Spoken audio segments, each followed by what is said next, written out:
default or by design can be indeed hard and a complex thing to achieve for some companies.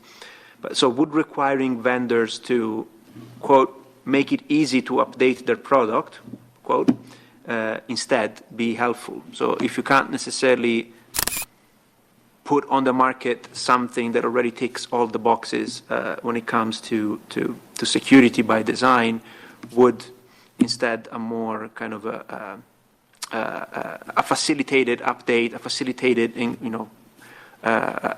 post-sale engagement, if you want, help in this regard, and if so, how?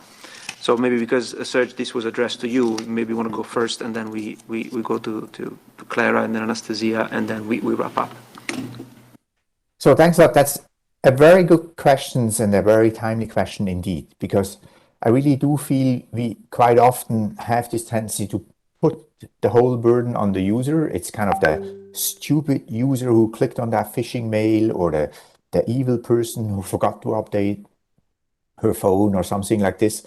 And clearly, that's not the solution to better security. I mean, we can't blame the non-experts for failures because we write bad software. Sorry, my fellow engineers, that's not the way how it works. And so I think it's very much the case that we need to have this secure by design, these services that really take away the burden. And if someone clicks on a phishing mail, we maybe should think of having an infrastructure that makes sure we're not ruined and don't have big problems afterwards. But obviously, we cannot come up with a system that is completely foolproof. And again, if you go to the everyday life, it's like crossing a street is always dangerous. So as pedestrians, we always have to check if a car is coming. Yet at the same time, we try to build roads that make it easy for people to see an approaching car. We try to build cars that if they are involved in an accident, don't really create too much damage. It's going to be a mixture.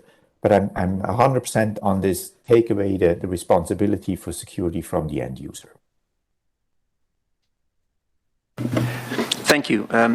Anastasia, you want to go for 30 seconds on this? Yeah, I probably just add very briefly, thank you, because Serge actually elaborated the key point, I think, really good, in a good way.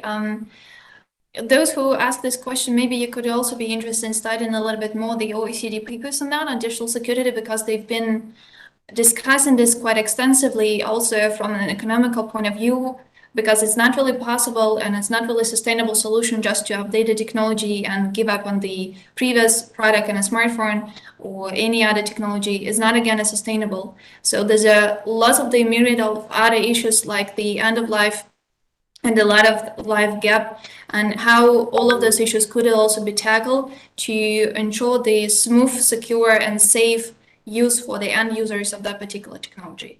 As Serge mentioned, there's a different levels of the roles that both end users, manufacturers could do.